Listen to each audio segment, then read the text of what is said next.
Hello friends, मैं अभिषेक आपका स्वागत करता हूं अपने यूट्यूब चैनल में।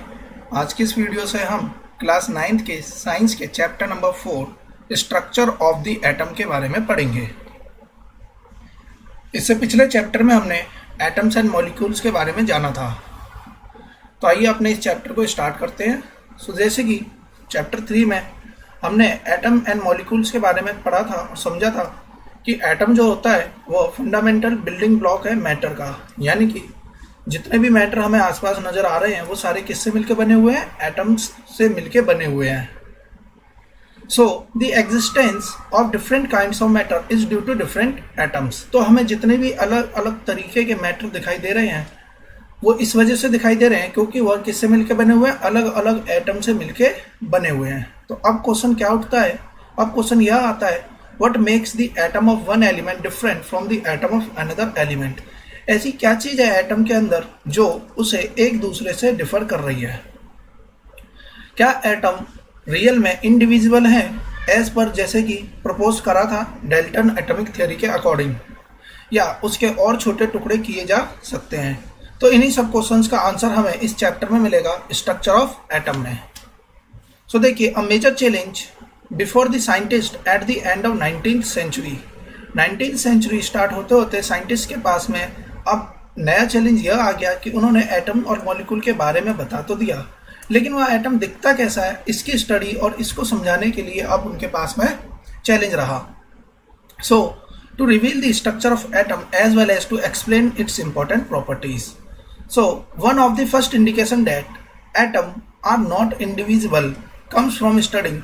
किस तरीके से पता चला कि एटम इंडिविजुअल होते हैं, यानी कि जो एटम है वो डिवाइड होते हैं, यानी कि एटम को हम फर्दर डिवाइड कर सकते हैं। इस बात का इंडिकेशन कैसे पता चला? सबसे पहले comes from studying static electricity. किससे पता चला? स्टैटिक इलेक्ट्रिसिटी से पता चला। And the condition under which electricity is conducted by different substance. तो सबसे पहले देखते हैं ये स्टैटिक इलेक्ट्रिसिटी होती क्या है। सो देखिए, बेसिकली यहाँ एक्टिविटी के अकॉर्डिंग बता दिया गया है।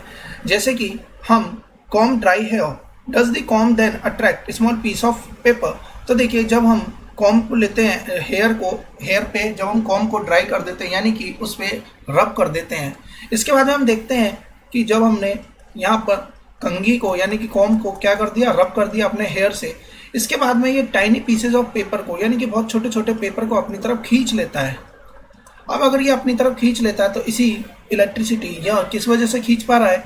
जो फोर्स ऑफ अट्रैक्शन की वजह से। इसी को कहा जाता है स्टैटिक इलेक्ट्रिसिटी, जिसमें कि चार्ज इस तरीके से यहाँ पे अट्रैक्शन की वजह से ये एक दूसरे से चिपक रहे होते हैं। इसका सेकंड यहाँ पर बताया गया, rub a glass rod with silk cloth and bring the rod near an inflated balloon. तो जब हम इसके पास में लेकर आएंगे तो यहाँ पर कुछ चेंजेस शो ऑफ होंगे। तो इस एक्टिविटी से पता चला कि on ramming two objects together they become electrically charge. उनके ऊपर चार्ज आ जाता है। अब ये चार्ज आया कहाँ से? तो बेसिक बात यह हुई, यह चार्ज जब हमने बात करी कि एटम जो है वो बिल्डिंग ब्लॉक है, तो एटम की वजह से ही यहाँ पे चार्ज आ रहा है। तो इसका मतलब यह हुआ कि एटम इज डिविजिबल, यानी कि एटम को डिवाइड किया जा सकता है और उसके अंदर कोई ना कोई चार्ज पार्टिकल होते हैं। So many scientists contributed in revealing the presence of charged particle in an atom. तो बहुत सारे साइंटिस्ट इस चीज को खोजने में लग गए कि किस तरीके से चार्ज पार्टिकल किसी एटम में होते हैं। It was known by 1900 that the atom was individual particle, लेकिन उसके अंदर एटलीस्ट कुछ सम एटॉमिक पार्टिकल्स होते हैं। The electron identified by J.J. Thomson। तो J.J. Thomson के द्वारा इलेक्ट्रॉन की आइडेंटिफाई करा गया इलेक्ट्रॉन को। Even before the electron was identified, E Goldstein ने 1886 में presence of new radiation in a gas discharge and called them canal रे, और उसे क्या बोला गया? कैनाल रे कहा गया। तो अब हमारे पास में यहाँ पे समझने के लिए आ जाता है कैनाल रे कि कैनाल रे किसे कहते हैं। सो पहले देखते हैं, these raise were positively charge radiation. तो यह रेज क्या है? बेसिकली यह पॉजिटिवली चार्ज रेडिएशन है, which ultimately led to the discovery of another subatomic particle, जिसकी वजह से और एटॉम्स के और छोटे छोटे पार्टिकल्स के बारे में पता चला, जिसे क्या नाम दिया गया? सब एटॉमिक पार्टिकल। इन सब एटॉमिक पार्टिकल के पास में चार्ज होता है इक्वल इन मैग्नीट्यूड, लेकिन इसके साइन अपोजिट होता है इलेक्ट्रॉन से। तो इसका मतलब यह पता चला कि जैसे इलेक्ट्रॉन होते हैं वैसे ही कोई और भी सब एटॉमिक पार्टिकल होता है जिसपे कि मैग्नीट्यूड इक्वल होता है, लेकिन उस पर चार्ज क्या रहता है? अपोजिट साइन उस पर रहता है। उसका मास कितना है? Its mass was approximately 2000 times होता है इलेक्ट्रॉन के मास से। इसे क्या नाम दिया गया? इसे नाम दिया गया प्रोटॉन। तो इलेक्ट्रॉन को जो इंडिकेट किया गया वो ई से करा गया, तो प्रोटॉन को पी से डिनोट किया गया। इलेक्ट्रॉन पे क्योंकि चार्ज नेगेटिव है और प्रोटॉन पे अपोजिट साइन है, यानी प्रोटॉन पे चार्ज आएगा पॉजिटिव। मास ऑफ प्रोटॉन जो है वह 1 यूनिट लिया गया और उस पर चार्ज लिया गया प्लस का 1।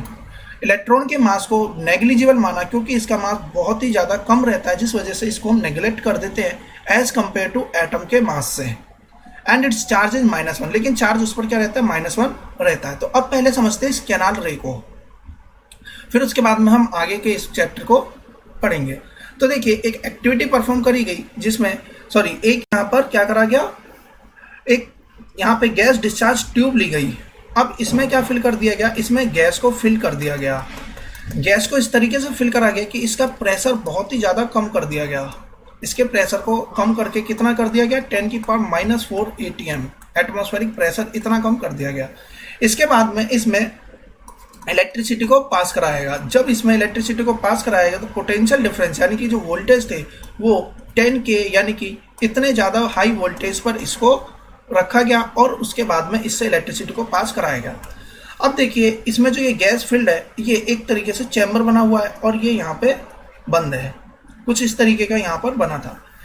2 इलेक्ट्रोड होती हैं एक्चुअल में, तो एक इलेक्ट्रोड को बोलते हैं, जो 2 इलेक्ट्रोड होती है इसे बोला जाता है, एक इलेक्ट्रोड को कहते हैं हम एनोड और एक को हम कहते हैं कैथोड। तो जैसा कि डायग्राम में यहाँ पर दिखा रखा है एनोड के बारे में और कैथोड के बारे में, तो एनोड यहाँ पर पॉजिटिव होती है और कैथोड यहाँ पर नेगेटिव रहती है, यानी कि जो हिस्सा हमारा नेगेटिव से जुड़ा है वो हमारा कैथोड हो गया और जो पॉजिटिव से जुड़ा है वो हमारा एनोड हो गया। अब क्या करा गया, जब इतने ज़्यादा हाईली पोटेंशियल डिफरेंस को इससे ग्लास ट्यूब से यानी कि डिस्चार्ज ट्यूब से पास कराया गया, तो बेसिकली होता क्या है कि इसके अंदर के जो ये मॉलिक्यूल्स हैं, यानी कि जो इसमें गैस फिल्डअप कर रखी थी उसके जो मॉलिक्यूल्स होंगे उससे यहाँ से ये है नेगेटिव, तो यहाँ से निकलेंगे इलेक्ट्रॉन्स, तो इलेक्ट्रॉन्स जाएंगे पॉजिटिव की तरफ क्योंकि इलेक्ट्रॉन पे क्या चार्ज होता है? नेगेटिव। अगर नेगेटिव चार्ज है तो यह अपोजिट चार्ज को अट्रैक्ट करता है, यानी किस तरफ जाएगा? पॉजिटिव की तरफ जाएगा। तो जब ये इस तरफ जा रहे होंगे तो बेसिकली जब ये इलेक्ट्रॉन इससे टकराएंगे, गैस के मॉलिक्यूल से टकराएंगे, तो यहाँ से एक पॉजिटिव चार्ज यहाँ से निकलेगा और यही पॉजिटिव चार्ज ये जो यहाँ पे कैथोड की जो हमने डिस्क ली है वो कैसे लिया? परफोरेटेड डिस्क लिया, यानी कि इसमें होल्स हैं। अगर इसमें होल्स होंगे तो इन होल्स से पास होते हुए ये चार्ज पार्टिकल पास हो जाएंगे और जब ये चार्ज पार्टिकल आगे पास होंगे तो यहाँ पर हमने क्या लगा रखे? फ्लोरोसेंट स्क्रीन लगा रखी है। ऐसी स्क्रीन जब इस पर यह पॉजिटिव आयंस टकराएंगे तो यह ग्लो करेगी, या जिंक सल्फाइड की स्क्रीन भी हो सकती है। तो बेसिकली यहाँ से होता क्या है कि पॉजिटिव आयंस यहाँ पे टकराते हैं और जिसकी वजह से इन्हीं पॉजिटिव आयंस को कहा गया एनोड रे। इसी को क्या बोला गया? इसी यहाँ से निकलने वाली रे को बोला गया एनोड रे।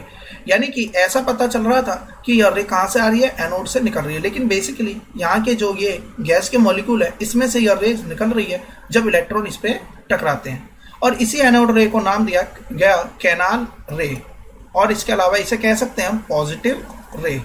तो इस तरीके से इस डिस्कवरी को करा गया जिससे कि यहाँ पर प्रोटॉन की डिस्कवरी का पता चला।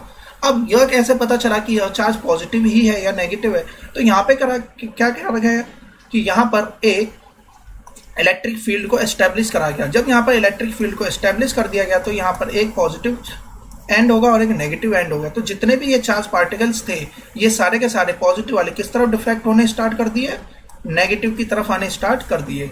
तो अपोजिट चार्ज की तरफ अट्रैक्ट होंगे, जिससे यह पता चला कि यहाँ से जो रेस निकल रही है वो कौन सी है? एनोड रे होंगी, यानी कि ये पॉजिटिवली चार्ज पार्टिकल वाली रे रहेंगी।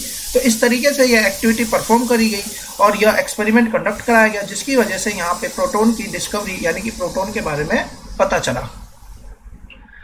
इस तरीके से यह एक्सपेरिमेंट कंडक्ट होता है और जिसके बेसिस पर इतनी सारी जानकारी निकल के आती है। अब बात करते हैं the structure of an atom. देखिए ये जो कैनाल रे का कंसेप्ट है ये सिर्फ हमें यहाँ से एज सच हमें यहाँ पे रीड ही कर लेना है, इसके बारे में एग्जाम में आपसे ज़्यादा पूछा नहीं जाएगा, लेकिन क्योंकि यह इंपॉर्टेंट पार्ट है इसलिए इसे समझना जरूरी था। अब देखते हैं स्ट्रक्चर ऑफ एन एटम। देखिए यह तो पता चल चुका था कि एटम और मॉलिक्यूल से ही हमारे मैटर के जितना भी मैटर है वह बनता है। तो अब बात आती है कि एटम का स्ट्रक्चर कैसा होता है। सो देखिए, जैसा कि डाल्टन एटॉमिक थ्योरी में पोस्टुलेट्स दिए गए थे जिसमें बताया गया था कि एटम्स इंडिविजुअल होता है और इनडिस्ट्रक्टिबल, यानी कि उसे तोड़ा नहीं जा सकता। लेकिन जब ये कैनाल रे एक्सपेरिमेंट परफॉर्म हो गया तो वहां से दो फंडामेंटल पार्टिकल्स निकल के आए, इलेक्ट्रॉन एंड प्रोटॉन।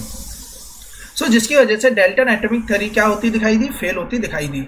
अब जरूरत थी कि यह एटम के अंदर किस तरीके से इनकी अरेंजमेंट होती है, कहाँ एटम में प्रोटॉन होगा और कहाँ एटम में इलेक्ट्रॉन होगा। अब इस चीज के बारे में पता लगाने के लिए अलग अलग साइंटिस्ट अपने अपने हिसाब से क्या देने लग गए, स्ट्रक्चर को बताने लगे। तो जिसमें सबसे पहला अटेम्प्ट था जे थॉमसन का अटेम्प्ट। तो इन्होंने क्या करा, जो Thomson's model of an atom, Thomson ने कहा कि जो एटम है वह दिखता कैसा है, क्रिसमस पडिंग की तरह दिखता है, यानी कि एक तरीके से हलवा होता है उसकी तरह से ये दिखाई देता है। जैसे कि हम मान लेते हैं कि हमारा सूजी का हलवा है और उसमें हमने बीच में कुछ चीजें डाल रखी है, मेवा, और वो उस टाइप से बताया गया।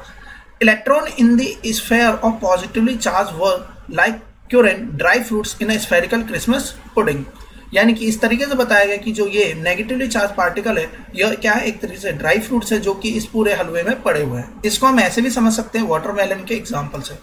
जो positively charge in the atom is spread all over the like the red edible part. हम जानते हैं वाटरमेलन का एक पार्ट होता है रेड एडिबल पार्ट, यानी जिसे हम खाते हैं, तो उसे मान लिया गया पॉजिटिवली चार्ज की तरीके से, और उसके अंदर पाए जाने वाले जो बीज थे यानी कि सीड्स थे उसे बोल दिया गया यहाँ पर electron, while the electron are stirred in the positively charged sphere like the seed in the watermelon। तो ऐसा बोला गया जो बीज होंगे वो इलेक्ट्रॉन की तरह से होंगे और यह पूरा का पूरा रेड वाला हिस्सा क्या होगा, पॉजिटिवली चार्ज पार्टिकल से बना होगा। सो थॉमसन का जो थॉमसन ने यहाँ पर स्ट्रक्चर दिया था उसके अकॉर्डिंग एटम क्या है, पॉजिटिवली चार्ज स्फेयर में रहते हैं जिसके अंदर की इलेक्ट्रॉन फिक्स होते हैं।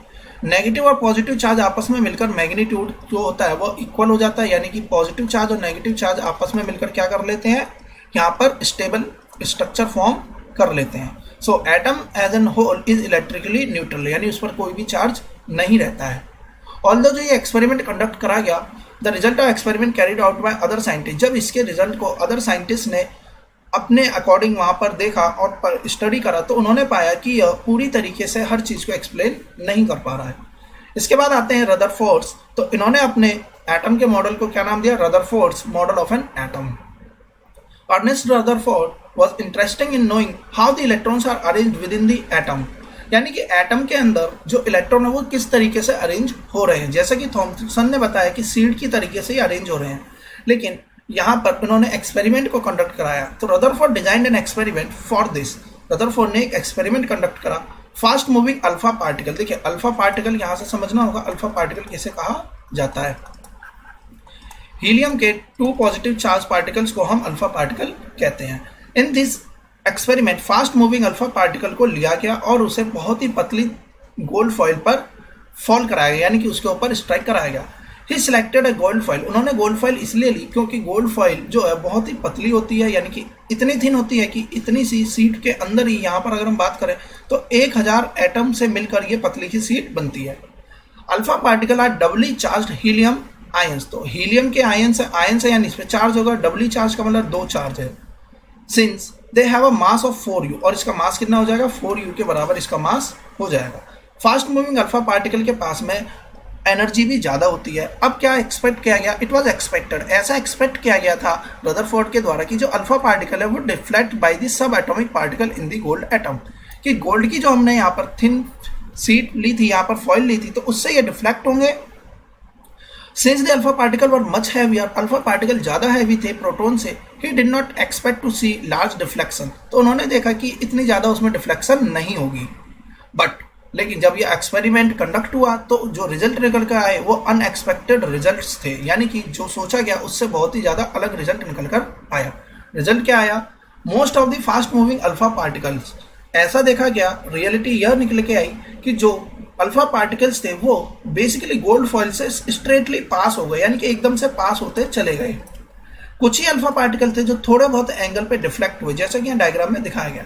देखिए मोस्टली अल्फा पार्टिकल सीधे सीधे निकल गए, कुछ ही अल्फा पार्टिकल है जो थोड़े बहुत ही एंगल के साथ डिफ्लेक्ट हो गई, जबकि 12,000 पार्टिकल में से एक पार्टिकल ऐसा था जो रिबाउंड हो गया, यानी कि वापस जिस पाथ से गया था उसी पाथ पर वापस आ गया, यानी गया भी ऐसे था और वापस टकरा कर रिफ्लेक्ट होकर वापस आ गया।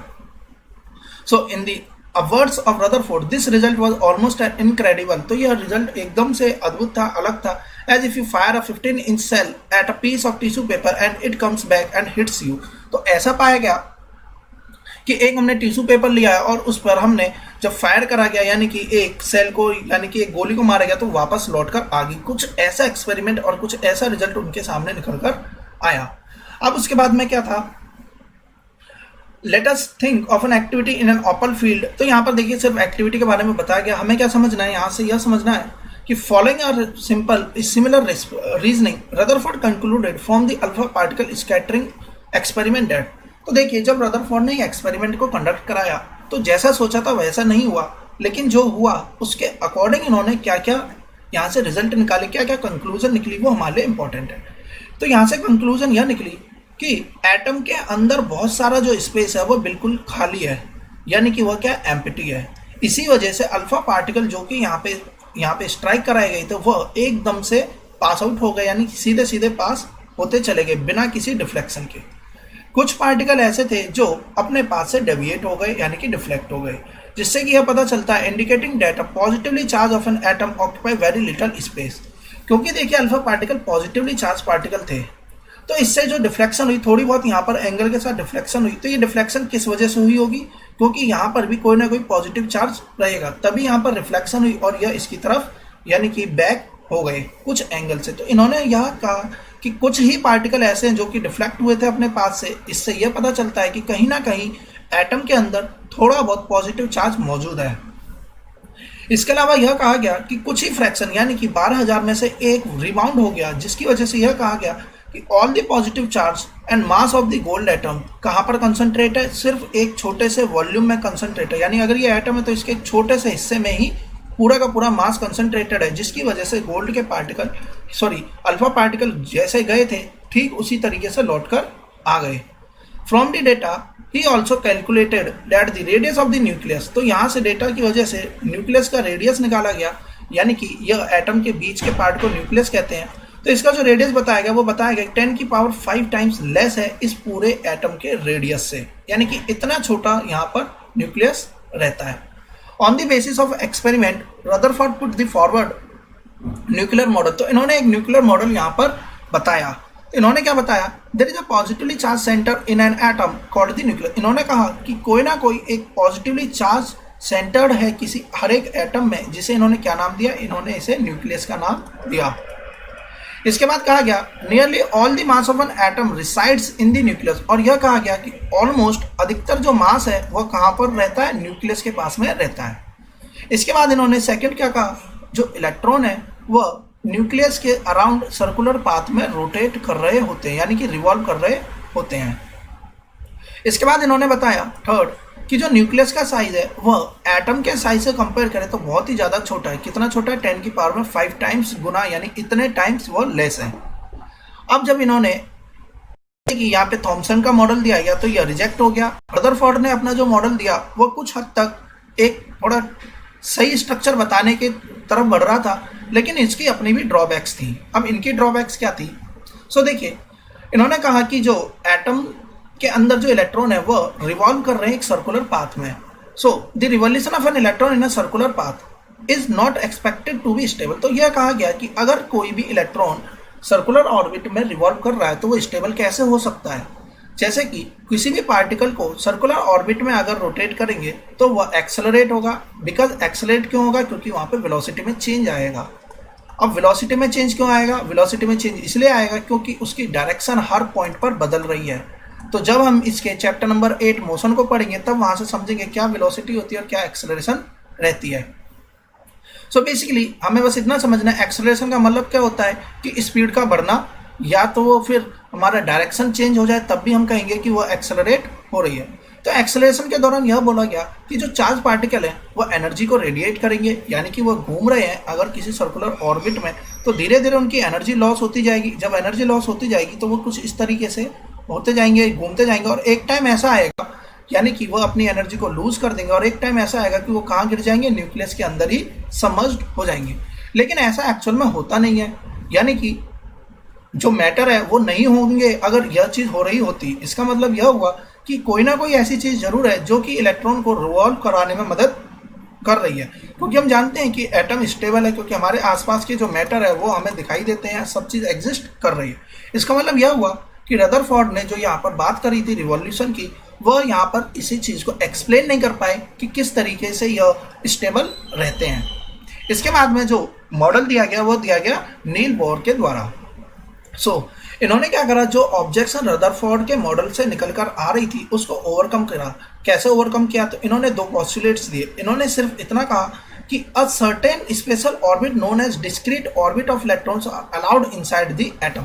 इन्होंने कहा कि एटम के अंदर एक सर्टेन लेवल होते हैं, एक सर्टेन ऑर्बिट्स होते हैं जिसके अंदर इलेक्ट्रॉन रिवॉल्व करते हैं। और इन्होंने एक बात और कही कि जब इलेक्ट्रॉन इस डिस्क्रीट ऑर्बिट में रिवॉल्व करते हैं तब उस दौरान वह एनर्जी को रेडिएट ही नहीं करते, यानी कि यदि एनर्जी रेडिएट नहीं करेंगे तो वो घूम घूम कर वापस से न्यूक्लियस में सबमर्ज नहीं होंगे। यानी कि जो यहाँ पर रदरफोर्ड ने बताया था उसके एक्सप्लेनेशन को इन्होंने कंटिन्यू करके इस चीज़ को बताया कि जो इलेक्ट्रॉन है वह एक डिस्क्रीट लेवल, एक लेवल में यानी कि एक डिस्क की तरीके से इसमें रिवॉल्व करते हैं और उस दौरान वह एनर्जी को रेडिएट भी नहीं करते। तो इस तरीके से बोहर मॉडल ऑफ एटम को बताया गया। देखिए यहाँ पे जो रदरफोर्ड थे उनको फादर ऑफ न्यूक्लियर फिजिक्स भी कहा जाता है। तो ऐसा इसलिए कहा जाता है क्योंकि उन्होंने रेडियो एक्टिविटी की फील्ड में बहुत ज़्यादा वर्क किया था, जिस वजह से उन्हें नोबेल प्राइज भी दिया गया था। और इसके अलावा जो नोबेल प्राइज है उन्हें केमिस्ट्री में 1908 में भी दिया गया है। तो ये थोड़ा सा हमारे लिए जानकारी रहती है एडिशनल, तो हमें पता होना चाहिए कि किस तरीके से हमारे जो पहले के टाइम के जो साइंटिस्ट थे उन्होंने किस तरीके से हमें आज के टाइम के स्ट्रक्चर को बताया, यानी कि आज एटम जो हमें पढ़ रहे हैं उसका पता कैसे लगा है। अब देखिए जो नील बोहर थे उनके अकॉर्डिंग जो स्ट्रक्चर था वो कुछ इस तरीके का स्ट्रक्चर था। ये जो सेंटर्ड पार्ट है इसे बोला गया न्यूक्लियस, और ये जो डिस्क फॉर्मेशन में हम देख रहे हैं यह है हमारे ऑर्बिट्स। तो ये कितने ऑर्बिट हैं, यहाँ पे 4 ऑर्बिट को दिखाया गया है। इन ऑर्बिट्स को या इसे एक और नाम दिया गया सेल का, इन्हें सेल भी कहा गया। इनकी नेमिंग करी गई, इसको KLMN, अंदर वाले को K, इसके जस्ट बाहर वाले को L, इसके बाद वाले को M और इसके बाद वाले को N।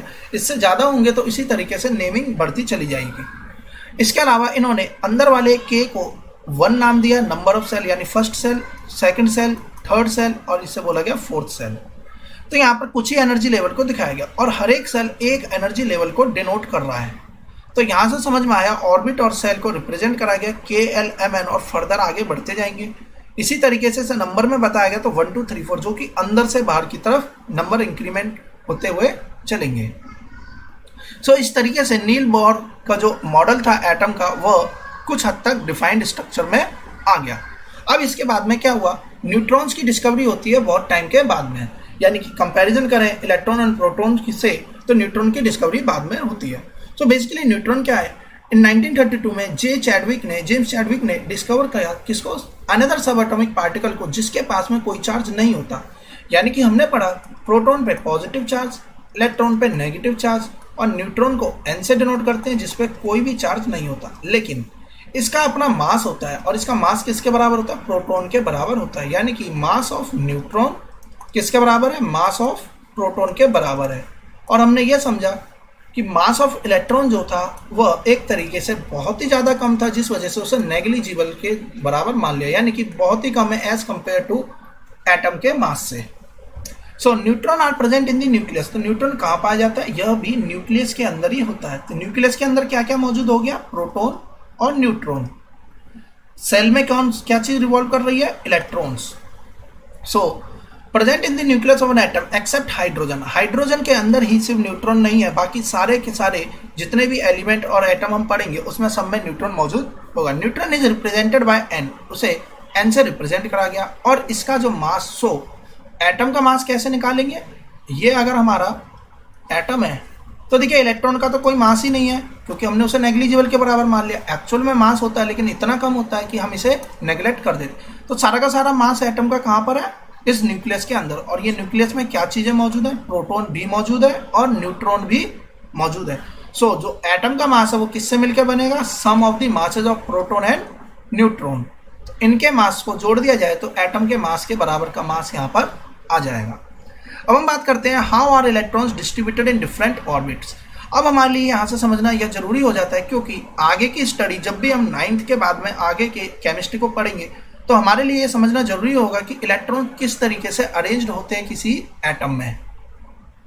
सो देखिए किस तरीके से एटम अरेंज्ड रहते हैं किसी भी इलेक्ट्रॉन्स अरेंज रहते हैं किसी भी एटम में। जो इलेक्ट्रॉन का डिस्ट्रीब्यूशन था वह किसके द्वारा दिया गया, बोहर एंड ब्यूरी के द्वारा दिया गया, इसीलिए इसे बोहर ब्यूरी डिस्ट्रीब्यूशन भी कहते हैं। तो अब देखिए इसमें करा क्या गया, इसमें बताया गया कुछ रूल्स दिए गए जिसके अकॉर्डिंग नंबर ऑफ इलेक्ट्रॉन अलग अलग एनर्जी लेवल में कितने होंगे इसका एक नियम दिया गया और इसका फॉर्मूला दिया गया 2n², जिसमें n डिनोट करता है नंबर ऑफ सेल को। अगर पहला सेल है तो इसमें n की जगह पे 1 रखेंगे तो वैल्यू कितनी आएगी 2। अगर दूसरा सेल है तो n की जगह पे 2 रखेंगे तो देखिए 2 का स्क्वायर 4 × 2 8 आ जाएगा। थर्ड वाले में अगर n की जगह 3 रख देंगे यानी कि तीसरा नंबर सेल में, देखिए ये फर्स्ट था ये सेकंड यानी ये थर्ड, KLM यानी m नंबर वाले सेल में कितने मैक्सिमम इलेक्ट्रॉन आ सकते हैं इसको कैसे बताया गया 3 की पावर में 2, 9 × 2 18। और इसके बाद में फोर्थ वाला करा गया तो 32, यानी कि पहले सेल में 2 इलेक्ट्रॉन आ सकते हैं, एकोमोडेट हो सकते हैं, सेकंड में 8, थर्ड में 18 एंड फोर्थ में 32। इस तरीके से हम अरेंजमेंट करते चले जाएंगे। इसके बाद देखिए मैक्सिमम नंबर ऑफ इलेक्ट्रॉन, इसके बाद बताया गया कि जो मैक्सिमम इलेक्ट्रॉन जो है आउटर मोस्ट सेल में वह सिर्फ और सिर्फ कितने हो सकते हैं 8 हो सकते हैं। इसका मतलब यह हुआ, इसे समझते हैं क्या बात ये कहता है। जैसे कि देखिए हमें पता है ये पहला सेल है, ये दूसरा सेल है, ये तीसरा और ये फोर्थ सेल है। हम जानते हैं कि फोर्थ सेल में मैक्सिमम कितने रह सकते हैं 32। लेकिन अगर यह फोर्थ सेल ही हमारा आउटर मोस्ट सेल है, जैसे कि ये फर्स्ट सेल, ये सेकंड सेल, ये हमारा थर्ड सेल और सपोज कर लीजिए कि ये हमारा फोर्थ सेल है। इसके बाद में इस एटम में कोई और सेल अगर नहीं है तो उस केस में फोर्थ सेल में टोटल 32 आ सकते हैं। लेकिन अगर ये आउटर मोस्ट सेल है तो इसमें मैक्सिमम कितने इलेक्ट्रॉन एकोमोडेट हो सकते हैं, सिर्फ और सिर्फ 8 इलेक्ट्रॉन एकोमोडेट होंगे। अब इसका मतलब यह हुआ, एक और एग्जांपल ले लेते हैं। जैसे कि मान लीजिए कि कोई एक एटम है कितने सेल वाला, 3 सेल वाला, 1 सेल, 2 सेल और 3 सेल। पहले में 2 इलेक्ट्रॉन आएंगे, बिल्कुल आ गए। दूसरे सेल में 8 आएंगे, इसमें भी हमने 8 को फिल कर दिया, ठीक है। 1 2 3 4 5 6 7 8। लेकिन जब हम तीसरे सेल की बात करें, क्योंकि ये आउटर मोस्ट सेल है, मैक्सिमम कितने आ सकते हैं 18। लेकिन अगर ये सबसे बाहरी सेल है तो इसमें भी मैक्सिमम कितने इलेक्ट्रॉन एकोमोडेट होंगे, सिर्फ और सिर्फ 8 ही इलेक्ट्रॉन एकोमोडेट होंगे। तो यहाँ से पहला नियम समझ में आता है कि मैक्सिमम कितने इलेक्ट्रॉन किसी भी सेल में आ सकते हैं, तो 2n² से निकालेंगे। इसके बाद मैक्सिमम कितने number of electron outer most shell में एकोमोडेट हो सकते हैं, वो कितने हैं 8 इलेक्ट्रॉन। तो इस बात को हमें ध्यान रखना होगा। थर्ड क्या कहता है कि जब तक कि अंदर के सेल पूरी तरीके से फिल्ड अप नहीं हो जाते तब तक हम बाहर के सेलों को फिल्ड अप नहीं करेंगे। तो इस तरीके से electrons are not accommodated in a given shell unless the inner shells are filled. जब तक कि अंदर के सेल फिल्ड अप नहीं होंगे तब तक हम बाहर के सेल्स को फिल्ड नहीं कर सकते। इस तरीके से यहाँ पर देखिए स्ट्रक्चर दिखा रखे हैं 18 एलिमेंट्स के। 18 क्यों लिए हैं इसके बाद इसके पर भी बात हम करेंगे। तो देखिए पहला हाइड्रोजन, तो देखिए इसमें 1 इलेक्ट्रॉन है। हीलियम के पास में देखिए 2 इलेक्ट्रॉन है। अब 2 से जैसे ही ज़्यादा इलेक्ट्रॉन होंगे तो नंबर ऑफ सेल भी इंक्रीज हो जाएंगे। तो इस तरीके से जब हम लिथियम के पास में गए तो देखिए ये न्यूक्लियस, अंदर के सेल में क्योंकि लिथियम के पास में 3 इलेक्ट्रॉन है तो पहले हमने अंदर का सेल पूरी तरह से फिल्ड कर दिया 2 इलेक्ट्रॉन से, फिर बाहर के सेल में 1 ला दिया। 4 है तो अंदर 2 करेंगे, ऊपर 2। 5 है तो अंदर वाले में 2, बाहर वाले में 3। इस तरीके से हम यहाँ पर करते हुए चले गए। अब इसकी बात करते हैं, जैसे देखिए फ्लोरीन की बात करें तो यहाँ देखिए अंदर वाले में 2 और बाहर गिनते हैं तो 1 2 3 4 5 6 7, यानी कि यहाँ पर टोटल कितने इलेक्ट्रॉन है 9। तो 9 में से 2 इलेक्ट्रॉन तो बाहर वाले में आ गए, अंदर वाले में, और 7 इलेक्ट्रॉन को हमने बाहर प्लेस कर दिया। कुछ इस तरीके से दिखा दिया। नियोन की बात करें तो देखिए आउटर मोस्ट सेल में कितने इलेक्ट्रॉन है 8 इलेक्ट्रॉन है, अंदर वाले में कितने हैं 2, यानी कि टोटल इलेक्ट्रॉन कितने हो गए 10। अब जब हम बात करते हैं अगले इलेक्ट्रॉन्स की तो देखिए अगला जो सोडियम जो एटम है इसकी बात करें तो इसमें इलेक्ट्रॉन की संख्या होती है 11।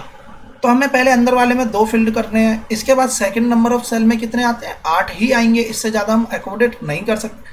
थर्ड सेल में बाकी बचे हुए सारे आ जाएंगे, तो 8 और 2 10 पहले से आगे, 1 रह जाएगा तो 1 को हम यहाँ पर दिखा देंगे। इस वाले में अंदर के दोनों सेल पूरी तरीके से फिल्ड 2 8 और थर्ड वाले सेल में यानी बाहरी वाले सेल में 2, इसमें बात करें 2,8,3, इसमें 2,8,4, 2,8,5, 2,8,6, 2,8,7, इसके बाद बात करें 2,8,8। तो इस तरीके से आर्गन पूरी तरीके से फिल्ड हो गया, क्योंकि आउटर मोस्ट सेल में मैक्सिमम कितने आ सकते हैं, 8 ही आ सकते हैं, और यहाँ पर 8 हैं। तो इस तरीके से मोडेशन है, हमें इस तरीके से बनाना होता है। तो एग्जाम में कभी कभी यह भी बनाने के लिए आ जाता है। तो हमें क्या ध्यान रखना पड़ेगा, इसका सीरियल याद रखना पड़ेगा कि पहले कौन सा एलिमेंट आ रहा है, फिर कौन सा एलिमेंट आ रहा है, जैसे हम आगे इसी चैप्टर में देखेंगे। अब बात करते हैं वैलेंसी की। देखिए, इससे पिछले चैप्टर में हमने वैलेंसी का एक सब टॉपिक देखा था, जिसमें मैंने आपको बताया था कि वैलेंसी डिसाइड होती है इलेक्ट्रॉन्स के बेसिस पे। अब कैसे डिसाइड होती है इसे समझते हैं। देखिए, we have learned how the electron in an atom are arranged in different shells and orbit. हमने देख लिया कि किस तरीके से इलेक्ट्रॉन यहाँ पर अरेंज होते हैं। Electron present in the outermost shell of an atom are known as valence electron. तो यहाँ से एक डेफिनेशन क्या निकल कर आई, यहाँ से डेफिनेशन यह निकल के आई कि बाहरी सेल में, किसी भी एटम के सबसे बाहरी सेल में जितने भी इलेक्ट्रॉन होंगे, किसी भी एटम के बाहरी सेल में जितने भी इलेक्ट्रॉन होंगे, उसे क्या बोला गया, वैलेंस इलेक्ट्रॉन का नाम दिया गया। जैसे फ्लोरीन की बात करें, टोटल इलेक्ट्रॉन कितने हैं, 9, लेकिन बाहरी सेल में कितने इलेक्ट्रॉन है, 7। तो इसका मतलब valence electron for fluorine is 7। So Bohr Bury scheme से यहां से क्या पता चला, outermost shell of an atom can accommodate, कि आउटरमोस्ट सेल में कितने इलेक्ट्रॉन्स आ सकते हैं, सिर्फ मैक्सिमम 8 इलेक्ट्रॉन्स यहां पर आ सकते हैं। सो यहां से यह समझ में आया, it was observed that the atom of element completely filled with 8 electron in the outermost cell so little chemical activity। तो यहाँ से यह समझ में आता है कि जो एलिमेंट जिसके आउटरमोस्ट सेल में 8 इलेक्ट्रॉन फिल्ड है, जैसा कि हमने यहाँ पर सेकंड टर्म्स पढ़ी थी जिसमें कि मैक्सिमम 8 इलेक्ट्रॉन आते हैं, तो ऐसे एलिमेंट्स जो है वह सबसे कम रिएक्टिव होते हैं, यानी कि वह रिएक्टिविटी शो ही नहीं करते या बहुत ही ज्यादा मिनिमम रिएक्टिविटी शो करते हैं। सो अदर वर्ड में कहा जाए तो उनकी कंबाइनिंग कैपेसिटी क्या हो जाएगी, 0 हो जाएगी, क्योंकि जब इनका आउटरमोस्ट सेल मैक्सिमम 8 आ सकते थे और 8 ही इनके पास पहले से मौजूद है, तो ये क्या किसी के साथ में कहीं से लेना इलेक्ट्रॉन को, ना तो ये देगा ना ये इलेक्ट्रॉन को लेगा, यानी ना तो ये एक्सेप्ट करेगा ना ये डोनेट करेगा। सो ऑफ दीज इनर्ट एलिमेंट, ऐसे एलिमेंट्स को क्या बोला गया, इनर्ट एलिमेंट कहा गया। इनर्ट इसलिए कहा गया क्योंकि ये लेस रिएक्टिव एलिमेंट्स की कैटेगरी में आते हैं। क्यों लेस रिएक्टिव है, क्योंकि 8 आउटरमोस्ट सेल में 8 इलेक्ट्रॉन होने चाहिए, 8 मैक्सिमम आ सकते हैं और 8 इनके पास मैक्सिमम पहले से ही मौजूद है। सो देखिए, यहाँ पर एक टेबल की फॉर्म में यहाँ पर दे रखा है। तो देखिए, hydrogen, helium, lithium, beryllium, boron, carbon, nitrogen, oxygen, fluorine, neon, sodium, manganese, aluminium, silicon, phosphorus, sulphur, chlorine, argon. इसके बाद में आता है पोटेशियम और इसके बाद में आता है कैल्शियम। इसके दोनों के स्ट्रक्चर के बारे में मैं अभी आपसे बात करूंगा। यहाँ पे पोटेशियम आता है एंड देन आफ्टर कैल्शियम आता है।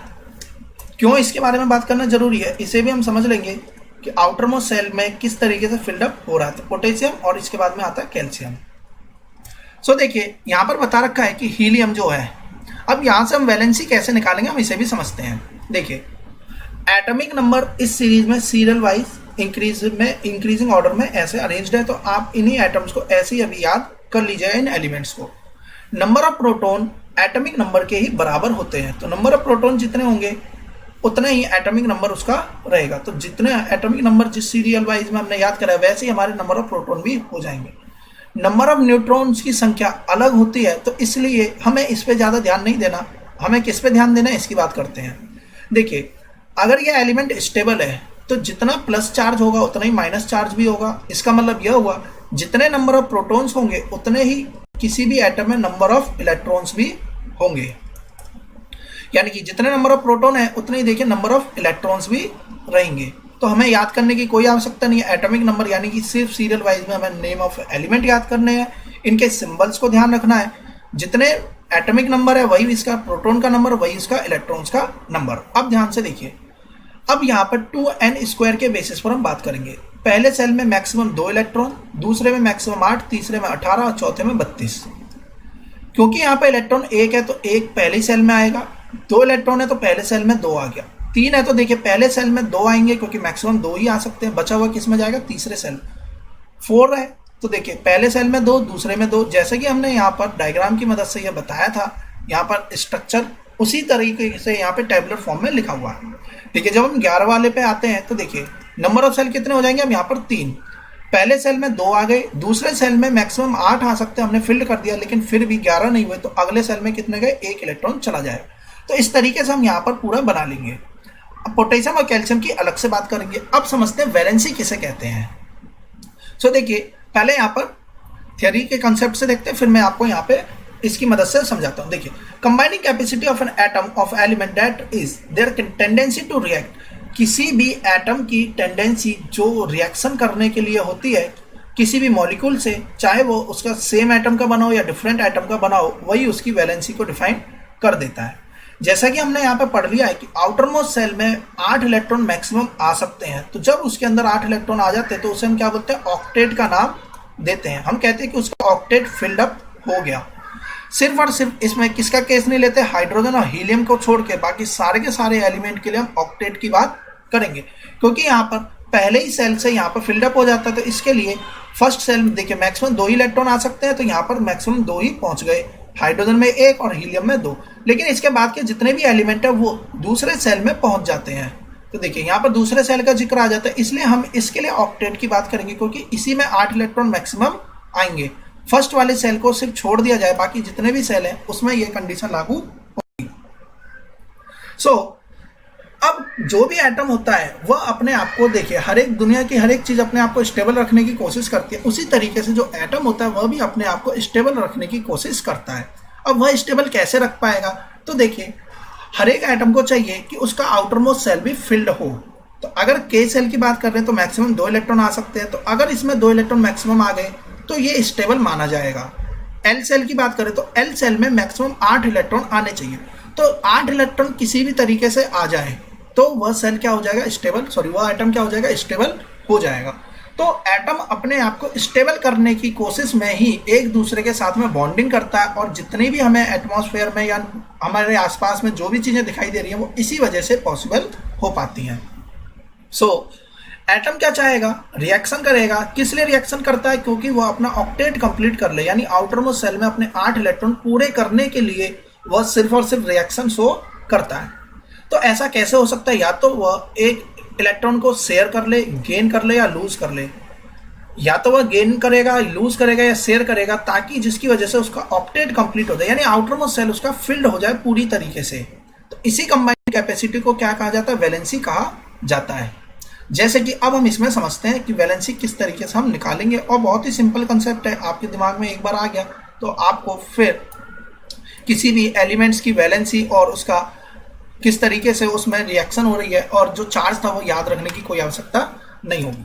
देखिए सबसे पहले हम बात करते हैं वह एलिमेंट जो कि अपने डुप्लेट फॉर्म करते हैं। डुप्लेट का मतलब के सेल में मैक्सिमम 2 इलेक्ट्रॉन आ सकते हैं। तो देखिए हाइड्रोजन के पास में 1 इलेक्ट्रॉन है, अगर इसे 1 इलेक्ट्रॉन और मिल जाए, कहीं से भी 1 इलेक्ट्रॉन मिल जाता है, तो ये क्या करेगा, हाइड्रोजन इसका जो फर्स्ट सेल था, जैसे कि ये मान लीजिए न्यूक्लियस है, इसके पास में 1 इलेक्ट्रॉन है। अब ये क्या कोशिश करेगा कि यह अपना डुप्लेट कंप्लीट कर ले, यानी कि इसका आउटर मोस्ट सेल पहला ही सेल है, तो अगर इसका पहला सेल आउटर मोस्ट सेल है तो इसमें मैक्सिमम कितने आ सकते हैं, 2। कितने हैं इसके पास, 1। तो 1 इलेक्ट्रॉन इसे और मिल जाए तो यह अपना क्या कर लेगा, outer most shell completely filled कर लेगा। इस वजह से इसकी वैलेंसी कितनी हुई, 1 हुई, क्योंकि इसे 1 ही इलेक्ट्रॉन की आवश्यकता है। अब इसे 1 इलेक्ट्रॉन कहीं से भी मिल जाए तो इसका मतलब इसकी वैलेंसी कितनी हुई, 1। हीलियम की बात करें तो देखिए हीलियम का स्ट्रक्चर कुछ ऐसा था, न्यूक्लियस, और इसमें 2 इलेक्ट्रॉन पहले से मौजूद है। इसके अलावा देखिए आउटर मोस्ट सेल की बात करें तो यही इसका आउटर मोस्ट सेल और फर्स्ट सेल भी है। मैक्सिमम कितने आ सकते हैं, 2, और इसके पास है भी कितने, 2। तो क्या यह 2 इलेक्ट्रॉन होने के बाद भी कुछ लेने की कोशिश करेगा, नहीं। ना तो ये अपने इलेक्ट्रॉन को देने की, यानी कि ना तो ये डोनेट करने की कोशिश करेगा, ना ही ये गेन करने की कोशिश करेगा, ना ही ये शेयरिंग करना चाहेगा, क्योंकि इसका आउटर मोस्ट सेल पहले से ही फिल्ड है। तो इस वजह से हम क्या कहेंगे, इसकी वैलेंसी कितनी हो जाएगी, 0, क्योंकि यह किसी के साथ शेयरिंग नहीं करेगा। इस वजह से हीलियम क्या है, इनर्ट गैस है, क्योंकि यह रिएक्शन में पार्टिसिपेट नहीं करती है। अब बात करते हैं थर्ड की, तो थर्ड वन क्या है, लिथियम। लिथियम को समझते हैं। देखिए लिथियम की बात करें तो यह स्ट्रक्चर है कुछ, ये न्यूक्लियस, आउटर या फर्स्ट सेल में देखिए 3 इलेक्ट्रॉन को हमने फिल्डअप करना है टोटल लिथियम के केस में। तो पहले इनर मोस्ट सेल में 2 इलेक्ट्रॉन आ गए, आउटर मोस्ट सेल जो है उसमें 1 आ गए। अब देखिए अब यहाँ पर बात आती है, इसे अपने आप को स्टेबल करना है। तो यह स्टेबल कब कर पाएगा, यह स्टेबल अपने आप को जब कर पाएगा जब या तो इसका देखिए सेकंड नंबर सेल है तो इसके लिए कितने इलेक्ट्रॉन की आवश्यकता है? मैक्सिमम 8 इलेक्ट्रॉन की। 1 इलेक्ट्रॉन इसके पास है, तो ये क्या कोशिश करेगा कि इसे 7 इलेक्ट्रॉन कहीं से भी मिल जाए, यानी ये 7 इलेक्ट्रॉन ले लेगा। तो 7 अगर यहाँ पर आ गए तो ये भी स्टेबल। लेकिन होता क्या है, 7 इलेक्ट्रॉन से अच्छा है कि ये अपना 1 इलेक्ट्रॉन भी दे दे। अगर इसने अपना 1 इलेक्ट्रॉन भी यहाँ से डोनेट कर दिया, क्या कर दिया, यहाँ से लूज कर दिया, अगर हम यहाँ से कहीं लूज कर दिया, तो अब देखिए इसका स्ट्रक्चर कैसा रह जाएगा, न्यूक्लियस, और यहाँ पर इलेक्ट्रॉन्स रहेंगे। क्या तीसरा सेल रहेगा? जब यहाँ से इलेक्ट्रॉन ही निकल गया तो तीसरा सेल भी गायब, दूसरा सेल भी यहाँ से गायब हो गया। तो अब देखिए, अब क्या ये स्टेबल हो गया? तो देखिए के सेल में 2 ही इलेक्ट्रॉन की आवश्यकता होती है और यहाँ पर 2 पहले से ही मौजूद है, जब इसने अपना 1 इलेक्ट्रॉन डोनेट कर दिया या लूज कर दिया उसके बाद में। तो अब ये स्टेबल हो गया। तो इसका मतलब ये स्टेबल कब हुआ? जब इसने अपना 1 इलेक्ट्रॉन डोनेट कर दिया। इस वजह से यह इसकी वैलेंसी भी कितनी हो जाएगी? 1। बेरिलियम की बात करें तो देखिए बेरिलियम के पास में 2 इलेक्ट्रॉन है। अब इसे स्टेबल होने के लिए या तो 6 इलेक्ट्रॉन मिल जाए या ये अपना 2 भी डोनेट कर दे। तो ये क्या करेगा? अपना 2 इलेक्ट्रॉन डोनेट करने में ज़्यादा अच्छा पाएगा एज कंपेयर टू कि 6 इलेक्ट्रॉन ये एक्सेप्ट कर ले। जिस वजह से ये अपने 2 इलेक्ट्रॉन दे रहा है, तो या तो इलेक्ट्रॉन लेना, कितने नंबर ऑफ इलेक्ट्रॉन लिए गए या कितने नंबर ऑफ इलेक्ट्रॉन को डोनेट किया गया या लूज किया गया, वही उसकी क्या बन जाती है? वैलेंसी बन जाती है। और इसी को हम बोल देते हैं कंबाइनिंग कैपेसिटी। तो बेरिलियम क्या करेगा? अपने 2 इलेक्ट्रॉन भी लूज करने की कोशिश करेगा, इसलिए इसकी वैलेंसी कितनी हुई? 2। बोरोन के पास में आउटरमोस्ट सेल में 3 इलेक्ट्रॉन है। देखिए आउटरमोस्ट सेल में कितने? 3। तो या तो ये आउटरमोस्ट सेल में 5 इलेक्ट्रॉन ले ले या ये 3 को भी दे दे। तो ये 3 को देने में ज़्यादा सही महसूस करे, यानी कि स्टेबल ये कैसे रहेगा? अगर हम कंपैरिजन करें 5 एक्सेप्ट करना और 3 डोनेट करना, तो 3 डोनेट करना इसके लिए आसान है। इस तरीके से ये 3 इलेक्ट्रॉन को डोनेट कर देगा। अब देखिए, अब हम बात करते हैं इसके बाद वाले एलिमेंट्स की, जो कि है हमारा कार्बन। अब देखिए कार्बन के केस में क्या होता है, टोटल इलेक्ट्रॉन कितने हैं कार्बन पे? हम यहाँ से देखते हैं एटॉमिक नंबर है इसका 6। इसका मतलब इसके पास में इलेक्ट्रॉन और प्रोटॉन कितने होंगे? 6। इलेक्ट्रॉन प्रोटॉन 6 है, तो फर्स्ट सेल में तो 2 फिल्ड हो गए। दूसरे सेल में कितने आएंगे? 4। अब देखिए सेकंड सेल में मैक्सिमम आ कितने सकते थे? 8। इसके पास कितने हैं? 4। तो या तो ये 4 इलेक्ट्रॉन को डोनेट कर दे यानी लूज कर दे, या 4 इलेक्ट्रॉन को ये एक्सेप्ट कर ले। तो दोनों ही केस में इसके पास में 4 ही इलेक्ट्रॉन की कंबाइनिंग कैपेसिटी, जिस वजह से इसकी वैलेंसी कितनी हो जाती है? 4। अब हम बात करते हैं कार्बन के स्पेशल केस की। तो कार्बन क्या है? स्पेशल एटम की कैटेगरी में आ जाता है, स्पेशल एलिमेंट की कैटेगरी में इसलिए आ जाता है क्योंकि इसके पास में टेंडेंसी है मैक्सिमम नंबर ऑफ इलेक्ट्रॉन्स के साथ में बॉन्ड बनाने की। तो इसकी इतनी ज़्यादा कैपेसिटी की वजह से हमारे आसपास के एनवायरनमेंट में जो मैक्सिमम चीज़ें नज़र आती हैं वो कार्बन की ही बनी हुई होती हैं। कार्बन कंपाउंड, अगर हम चीनी की बात करें, शुगर की बात करें, कार्बोहाइड्रेट, ग्लूकोज, प्रोटीन, फैट, तो इनमें मैक्सिमम जो चीज़ें हैं वो किससे मिलकर बनी हुई है? कार्बन कंपाउंड से ही मिलकर बनी होती हैं। ऐसा इसलिए होता है क्योंकि इसके पास में 4 इलेक्ट्रॉन के एक्सेप्ट करने की भी और डोनेट करने की भी कैपेसिटी दोनों ही मौजूद है, जिस वजह से यह शेयरिंग कर लेता है। शेयरिंग से भी ये बॉन्डिंग बना सकता है। तो मैक्सिमम ये जो बॉन्डिंग बनाता है वो किससे बनाता है? शेयरिंग से बनाता है। तो हमारे पास में कोल, पेट्रोलियम, ये सारे के सारे जो प्रोडक्ट है वो कार्बन से ही मिलकर बनते हैं, पेट्रोल, डीजल, जिस वजह से कार्बन की अपनी इंपॉर्टेंस ज़्यादा हो जाती है। तो इसकी इंपॉर्टेंस को हम नेक्स्ट क्लास में पढ़ेंगे। तो अभी फिलहाल के लिए हम देखते हैं नाइट्रोजन के बारे में। अब बात करते हैं नाइट्रोजन की। तो वैलेंसी किस तरीके से निकालनी है ये हमें थोड़ा थोड़ा समझ में आ रहा है कि या तो इलेक्ट्रॉन डोनेट करना, कि कितने इलेक्ट्रॉन डोनेट कर दे या कितने इलेक्ट्रॉन को एक्सेप्ट कर ले कोई एटम, ताकि उसका outer most shell filled up हो जाए कंप्लीटली, फिर चाहे वो के वाला सेल हो चाहे एल वाला हो। अब बात करते हैं नाइट्रोजन की। तो देखिए नाइट्रोजन के आउटर मोस्ट सेल में कितने इलेक्ट्रॉन है? सॉरी, यहाँ पे एटॉमिक नंबर कितना है? 7। तो आउटर मोस्ट सेल में पहले अंदर वाले में 2 फिल कर दिए, अब बाहर वाले में हमने 5 फिल कर दिए। देखिए टोटल 7 हो गए। अब अगर इसे ऑक्टेट पूरा करना है, बाहर वाले में 5 है, तो ये 3 इलेक्ट्रॉन को एक्सेप्ट कर ले या फिर ये 5 इलेक्ट्रॉन को डोनेट कर दे यानी लूज कर दे।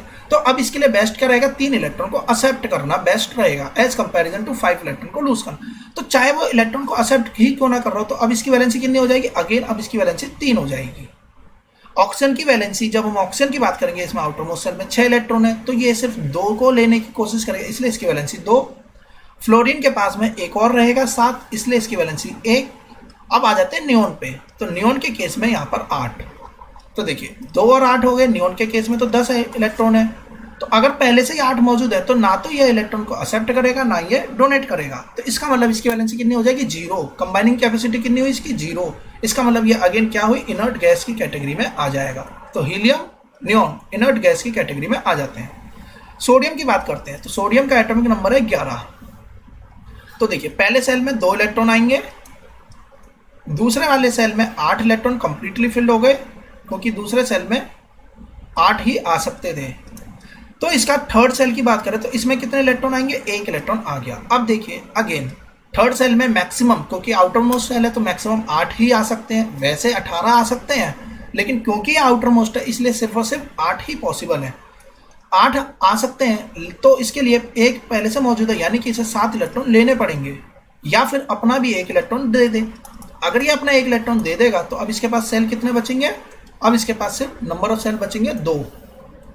तो अब इसके पास जैसे ही 2 सेल बचेंगे तो अब ये स्टेबल हो गया, क्योंकि देखिए आउटर में सेल में आप कितने 8, इसका मतलब ये अपने 1 इलेक्ट्रॉन भी डोनेट कर दे, इसलिए इसकी वैलेंसी कितनी हुई 1। मैग्नीशियम की 2, एल्यूमिनियम की 3 और सिलिकॉन की 4। अब देखिए सिलिकॉन की वैलेंसी 4 कैसे है इसे समझ लेते हैं, फिर इसके बाद में आगे का देखते हैं। देखिए जब हम सिलिकॉन के स्ट्रक्चर की बात कर रहे हैं तो सिलिकॉन का एटॉमिक नंबर हमें पता होना चाहिए। तो सिलिकॉन का एटॉमिक नंबर कितना 14। तो पहले सेल में आ जाएंगे 2 इलेक्ट्रॉन, दूसरे में आ सकते हैं 8, 1 2 3 4 5 6 7 8। तीसरे इलेक्ट्रॉन की बात करें तो देखिए तीसरे सेल में टोटल है सिलिकॉन के केस में 14। तो पहले में 2 आ गए, दूसरे में 8 आ गए, 10 फील्ड हो गए। अब इसमें बचे कितने 4। अब जब इसमें 4 बचेंगे अगेन कार्बन जैसा ही इसमें स्ट्रक्चर बनेगा, 4 इलेक्ट्रॉन एक्सेप्ट करने का और 4 इलेक्ट्रॉन डोनेट करने का। इस वजह से इसके भी जो वैलेंसी वो कितनी हो जाएगी 4 रहेगी। फास्फोरस की वैलेंसी 3 और 5 दोनों ही होती है, ऐसा इसलिए क्योंकि यह 3 इलेक्ट्रॉन को एक्सेप्ट भी कर सकता है और 5 इलेक्ट्रॉन को डोनेट भी कर सकता है। इस वजह से इसकी वैलेंसी कितनी हो जाएंगी, दोनों इसकी वैलेंसी रहेंगी। जबकि हम ऊपर की बात करें जिसमें आउटर मोस्ट सेल में 5 थे, उस केस में ये मोस्टली 3 इलेक्ट्रॉन्स को एक्सेप्ट करने की ही कोशिश करता है, जिस वजह से इसकी सिर्फ और सिर्फ वैलेंसी कितनी है 3 होती है। अब हम बात करते हैं सल्फर क्लोरीन आर्गन। आर्गन में देखिए आउटर मोस्ट सेल में अगेन 8 है तो इसे और इलेक्ट्रॉन की आवश्यकता नहीं है। तो हम कैसे डिसाइड करेंगे, बहुत ही सिंपल, आउटर मोस्ट सेल से हम डिसाइड कर लेंगे। जैसे कि देखिए 1 इलेक्ट्रॉन है, 1 और चाहिए इसलिए वैलेंसी 1। आउटर मोस्ट सेल में 2 है, कोई वैलेंसी नहीं 0। 1 है यानी 1 भी ये दे देगा, 2 ये देने की कोशिश करेगी, ये 3 देने की कोशिश करेगी, ये ले भी सकता है और दे भी सकता है, इसलिए इसकी वैलेंसी 4। ये एक्सेप्ट ही करेगा क्योंकि 5 डोनेट करना और 3 लेना, तो 3 लेना इसके लिए ज़्यादा सिंपल रहेगा। इस केस में 6 है तो ये 8 करने की कोशिश करेगा, 7 है तो ये 8 करने की कोशिश करेगा, ये कुछ भी नहीं करेगा। 1 है तो ये 1 भी हटाने की कोशिश करेगा ताकि 2 और 8 ही रह जाए, ये 2 भी हटाने की कोशिश करेगा, ये भी 3 हटाने की कोशिश करेगा। यहाँ पर ये शेयरिंग से बनाएगा क्योंकि 4 ही इलेक्ट्रॉन इसे लेने और 4 ही इलेक्ट्रॉन इसे देने भी है। अब हम बात करते हैं जो इंपॉर्टेंट था वह था हमारा पोटेशियम एंड कैल्शियम। इसको समझ लेंगे तो हमारे आउटर मोस्ट सेल वाला कंसेप्ट क्लियर हो जाएगा कि किस तरीके से आउटर मोस्ट सेल में हमारे इलेक्ट्रॉन्स की अरेंजमेंट हो रखी है। तो देखिए सबसे पहला इसी सीरियल वाइज में अगर हम ये अपनी काउंटिंग जारी रखते हैं तो 19वें नंबर पर यानी कि जिस एलिमेंट का 19वां नंबर है वो कौन सा एलिमेंट है हमारे लिए, वो है पोटेशियम। तो पोटेशियम की बात करें तो एटॉमिक नंबर कितना है 19। तो नंबर ऑफ प्रोटॉन कितने 19, नंबर ऑफ इलेक्ट्रॉन भी कितने 19। अब इसके सेल्स को भरते हैं तो देखिए KLMN, पहले सेल में गए 2 इलेक्ट्रॉन, दूसरे सेल में 8 इलेक्ट्रॉन, देखिए 10 हो गए। तीसरे सेल में आएंगे 18 इलेक्ट्रॉन, 18 और तीसरे सेल में मैक्सिमम आ सकते हैं 18, 10 यहाँ पर पहले से ही है, तो तीसरे सेल में कितने आएंगे 9 इलेक्ट्रॉन। तो अब हम इसका स्ट्रक्चर बनाते हैं। देखिए पहले सेल में 2 इलेक्ट्रॉन फिल्ड हो गए, दूसरे सेल में मान लीजिए 8 इलेक्ट्रॉन फिल्ड हो गए, हम तीसरे सेल की बात कर रहे हैं। तीसरे सेल में आ सकते हैं 9 इलेक्ट्रॉन इसमें फिल्ड होंगे क्योंकि मैक्सिमम कितने आ सकते हैं 18। लेकिन हमने यहाँ पर पढ़ा है कि तीसरा अगर ये आउटर मोस्ट सेल होता है तो मैक्सिमम कितने आ सकते थे, सिर्फ और सिर्फ 8। तो 1 2 3 4 5 6 7 8 इसके अंदर आ जाएंगे। बचा हुआ 1 इलेक्ट्रॉन जो है वह अगले नंबर ऑफ सेल में चला जाएगा। ऐसा सिर्फ और सिर्फ इसलिए हुआ क्योंकि आउटर मोस्ट सेल में 8 ही इलेक्ट्रॉन मैक्सिमम एकोमोडेट हो सकते हैं। तो अब इसका फोर्थ सेल जो रहेगा उसमें कितने इलेक्ट्रॉन आ जाएंगे, 1 इलेक्ट्रॉन आ जाएगा। अब ये अपनी सारी कंडीशन को सेटिस्फाई कर देता है। अब हम बात करें इसकी वैलेंसी कितनी होगी, तो देखिए फोर्थ सेल में चली गई बात तो 1 इलेक्ट्रॉन है, जबकि फोर्थ में आ कितने सकते हैं 32, यानी अगर इसे स्टेबल होना तो 31 इलेक्ट्रॉन्स को या तो ले ले या फिर अपना 1 भी दे दे। अगर ये अपना 1 दे देगा तो अंदर वाले में अब तो 8 ही रह गए, तो ये स्टेबल हो जाएगा, इसलिए इसकी वैलेंसी भी कितनी हुई, 1 हुई। इसीलिए पोटेशियम का चार्ज भी कितना होता है, +1। तो जो पिछले चैप्टर में हमने चार्ज पढ़ा था पोटेशियम पर +1, वो इसी वजह से आता है। सोडियम की बात करें तो सोडियम पर भी देखिए 1 है, इसलिए सोडियम का भी चार्ज कितना होता है, +1। जैसे कि मान लीजिए यहाँ पर 2 है, तो बेरिलियम पर चार्ज कितना हो जाएगा, +2। बेरिलियम पर चार्ज कितना हो जाएगा, +2। तो इस तरीके से इनका चार्ज रहता है। जबकि हम ऑक्सीजन की बात करें तो इस पर किस तरीके से चार्ज आता है, इसे समझ लेते हैं, फिर हम आगे कैल्शियम के बारे में बात करेंगे। सो देखिए, हमने यहाँ पर पहले यहाँ पे हम कैल्शियम को देख लेते हैं एक बार में, ताकि हम इसके बाद में आगे की बात करें। जब हम कैल्शियम की बात करते हैं तो इसका एटॉमिक नंबर है 20 है, तो प्रोटॉन भी 20, इलेक्ट्रॉन भी 20। अब इसको फिल करते हैं, पहले सेल में 2, दूसरे में 8, तीसरे में 10, तो देखिए 20 हो गए। लेकिन क्योंकि फिर ये आउटरमोस्ट सेल हो जाएगा, तो ऐसा तो पॉसिबल नहीं है कि इसमें 10 आ जाए, तो 8 इसमें आएंगे, बाकी 2 एन सेल में चले जाएंगे। क्योंकि अब यह 2 इलेक्ट्रॉन को डोनेट करने में ज़्यादा सही मानेगा, यानी कि ज़्यादा इसके लिए ईजी रहेगा, इस वजह से कैल्शियम की वैलेंसी कितनी हो जाती है, 2 पॉजिटिव। अब मैं बात को जरा ध्यान से समझिएगा।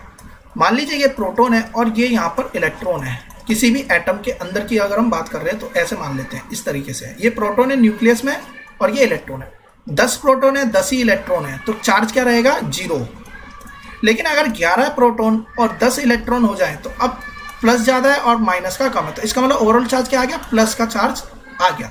उल्टा कंडीशन ले लेते हैं, मान लेते हैं कि प्रोटॉन तो 10 ही रहे, लेकिन इलेक्ट्रॉन बढ़ गया इस केस में, तो अब इलेक्ट्रॉन कितना हो गया, 1 एक्स्ट्रा आ गया, तो अब क्या आ जाएगा, इस पे चार्ज माइनस आ जाएगा। इसका मतलब यह हुआ, जब कोई भी एलिमेंट किसी भी एटम में स्टेबल होने के दौरान में अपना इलेक्ट्रॉन डोनेट कर देता है, इलेक्ट्रॉन को लूज कर देता है, लूज कर देगा, तो देखिए प्रोटॉन पे कोई फर्क पड़ा नहीं, प्रोटॉन तो अब भी उतना ही है, सिर्फ इलेक्ट्रॉन लूज हो गया, तो ओवरऑल चार्ज क्या आ जाएगा, उस पर पॉजिटिव चार्ज उस पर आ जाएगा। जैसा कि हमने यहाँ पर कैल्शियम के केस में पढ़ा, क्योंकि देखिए आउटरमोस्ट सेल में कितने इलेक्ट्रॉन है, 2, तो अपने ये 2 इलेक्ट्रॉन अगर दे देगा तो देखिए इलेक्ट्रॉन कितने हो गए, अब इसमें 18 रह गए, जबकि प्रोटॉन तो 20 ही है, तो ओवरऑल अब चार्ज क्या हो गया, प्लस का 2 रह गया। इस वजह से प्लस चार्ज यहाँ पर आ जाता है, इसी प्लस चार्ज को हम आयंस नाम देते हैं। तो आई होप आपको ये समझ में आया होगा। जैसे कि इसमें और एग्जाम्पल की बात कर लेते हैं, ऑक्सीजन का एग्जाम्पल लेके हम नेगेटिव को भी समझ लेते हैं। देखिए ऑक्सीजन की बात करें तो देखिए ऑक्सीजन यहाँ पर है, एटॉमिक नंबर है इसका 8, तो पहले सेल में आ गए 2 इलेक्ट्रॉन, दूसरे सेल में आ जाएंगे 6 इलेक्ट्रॉन। अब देखिए इसे अपना ऑक्टेट पूरा करना है, यानी आउटरमोस्ट सेल को फिल्ड अप करना है, तो आउटरमोस्ट सेल इसका सेकंड नंबर का है, तो इसमें 8 इलेक्ट्रॉन चाहिए, तो 2 इलेक्ट्रॉन इसे और लेने पड़ेंगे। तो जब इसे 2 इलेक्ट्रॉन मिल जाएंगे तो ये क्या हो जाएगा, स्टेबल हो जाएगा। अगर 2 इलेक्ट्रॉन इसे मिल जाते हैं तो ये स्टेबल हो जाता है। तो प्रोटॉन तो अब भी 8 है, लेकिन अगर इलेक्ट्रॉन इसे 2 और मिल गए तो अब इलेक्ट्रॉन कितने हो जाएंगे, 10। तो ओवरऑल चार्ज क्या हो गया, नेगेटिव आ गया। इस वजह से ऑक्सीजन पे क्या चार्ज होता है, माइनस चार्ज रहता है। तो जो हमने इससे पिछले चैप्टर में चार्ज पढ़ा था वो इस तरीके से हम फाइंड आउट करते हैं। फ्लोरीन की बात करें तो देखिए आउटरमोस्ट सेल में 7 इलेक्ट्रॉन है, एक और इलेक्ट्रॉन ये लेने की कोशिश करेगा, तो यहाँ पर 9 की जगह अब कितने हो जाएंगे, 10, जबकि प्रोटॉन कितने हैं, सिर्फ और सिर्फ 9। तो अब इसमें डिफरेंस कितने का आ गया, 1 का, इसलिए फ्लोरीन पे भी क्या चार्ज आएगा, 1। लेकिन इसने इलेक्ट्रॉन लिया है या दिया है, तो इसने इलेक्ट्रॉन को लिया है, लेगा तो माइनस चार्ज, इसलिए इस पर -1, और माइनस को नहीं दिखाते हैं इसलिए हम सिर्फ फ्लोरीन पर माइनस ऐसे शो ऑफ कर देते हैं। जैसे कि हम एल्यूमिनियम की बात करें तो देखिए एल्यूमिनियम के आउटरमोस्ट सेल में 3 इलेक्ट्रॉन, अब या तो यह पूरा ऑक्टेट पूरा करने के लिए 5 इलेक्ट्रॉन को ले ले या 3 भी लूज कर दे। अब ये क्या करेगा, 3 दे देगा। जब 3 इलेक्ट्रॉन दे देगा तो अब यहाँ पे 13 से बच के अब कितने रह जाएंगे, सिर्फ 10। तो प्रोटॉन तो 13 ही है, अब इलेक्ट्रॉन कितने रह गए, 10। उस केस में जब यह ऑक्टेट पूरा कर लेगा या आयंस की फॉर्म में आ जाएगा, तो अब देखिए प्रोटॉन ज्यादा हो गए, 3 ज्यादा है, तो इसलिए इस पे चार्ज आ जाता है प्लस का 3।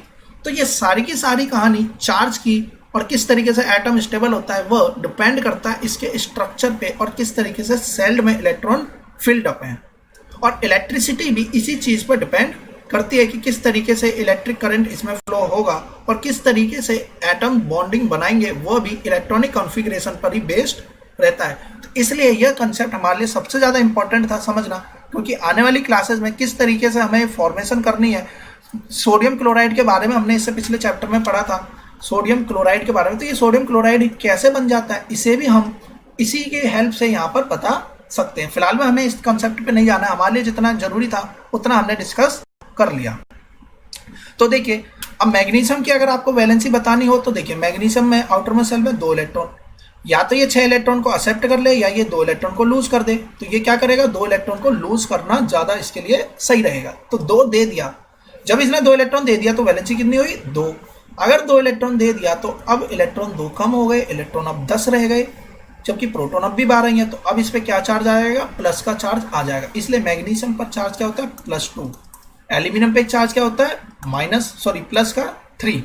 इस तरीके से इनके चार्जेस को हम फाइंड आउट कर सकते हैं। तो मैंने आपको दोनों ही केस बता दिए किस तरीके से हम आउटरमोस्ट सेल के बेसिस पर बता पाते हैं कि किस एटम का कितना चार्ज है। तो हम बात करते हैं atomic number and mass number की। तो एटॉमिक नंबर किसे बोलते हैं, किसी भी एटम में कितने नंबर ऑफ प्रोटॉन मौजूद हैं वही उसका क्या हो जाता है एटॉमिक नंबर के बराबर वैल्यू हो जाती है। इसे हम जेड से डिनोट करते हैं।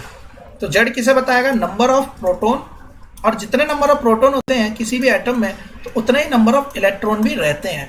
कब, जब उसने शेयरिंग और डोनेशन नहीं किया होता है तब के केस में।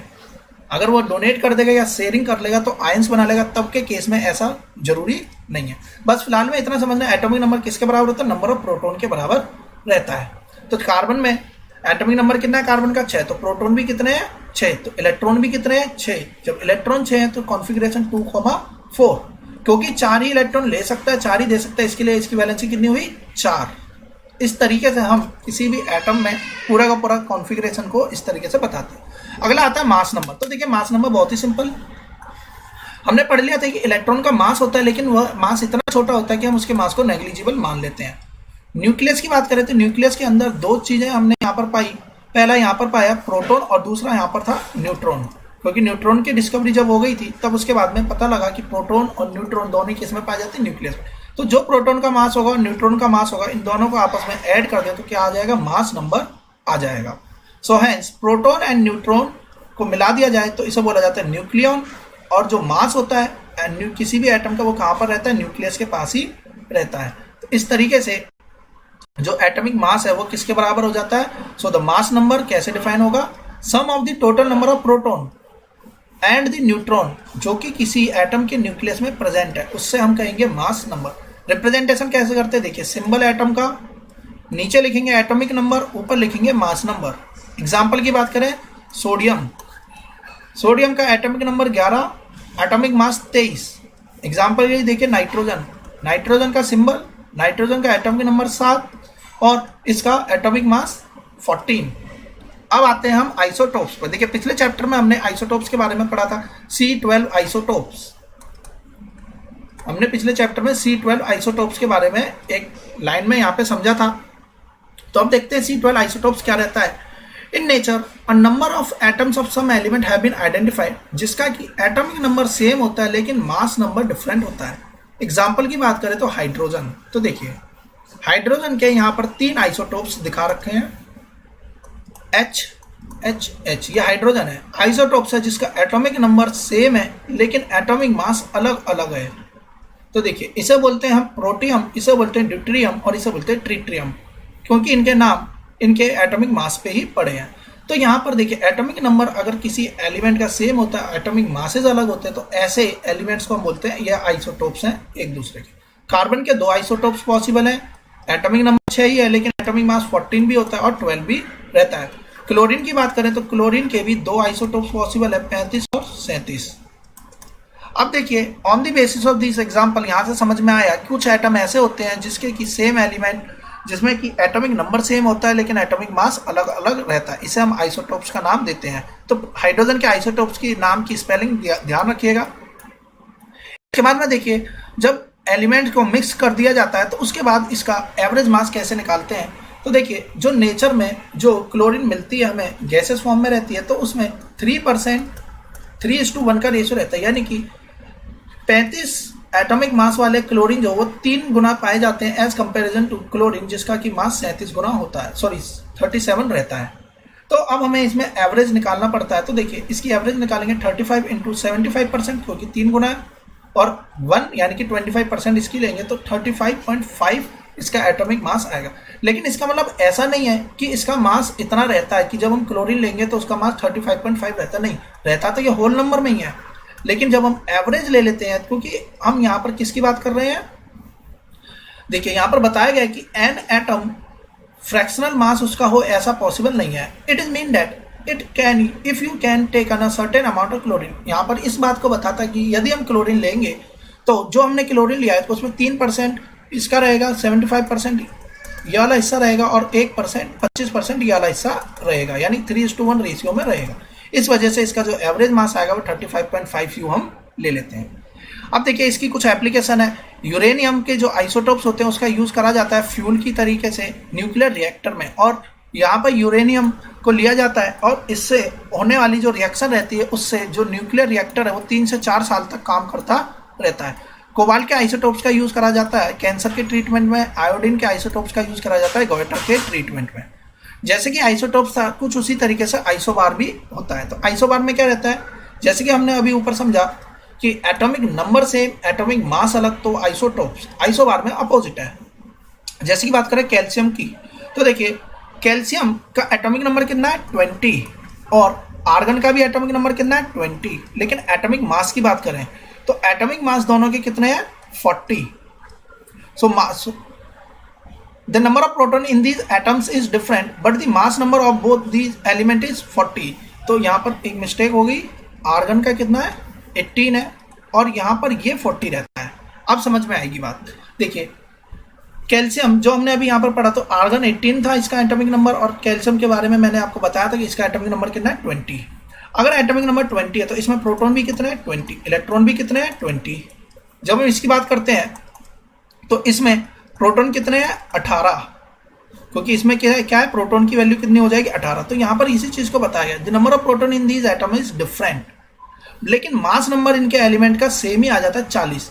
तो ऐसा इस वजह से होता है that is the total number of nucleon is the same in the atom of this pair of element. तो न्यूक्लियन के अंदर यानी कि प्रोटॉन और न्यूट्रॉन की वजह से, देखिए इसमें न्यूट्रॉन कितने होंगे 20, इसमें इलेक्ट्रॉन कितने होंगे 18, लेकिन इसमें न्यूट्रॉन कितने होंगे 22, जिस वजह से प्रोटॉन और न्यूट्रॉन को मिलकर ही मास बनता है। तो देखिए यहाँ पे 40 बन गया, यहाँ भी 40 बन गया। तो बेसिकली डिफरेंस किस वजह से आया, न्यूट्रॉन की वजह से आ जाता है। Atom of different element with different atomic number different हो लेकिन एटॉमिक मास सेम हो, तो ऐसे दो एलिमेंट्स के पेयर को बोला जाता है आइसोबार्स कहेंगे। इस तरीके से चैप्टर कंप्लीट हो जाता है। स्टिल इस चैप्टर में आपको कोई डाउट होता है तो मुझे कमेंट बॉक्स में जरूर बताएं, और अगर आपने अब तक मेरे चैनल को सब्सक्राइब नहीं किया तो मेरे चैनल को सब्सक्राइब कर लें और आने वाली वीडियोस की नोटिफिकेशन पाने के लिए बेल आइकन को प्रेस करें। Thanks for watching my video, have a nice day.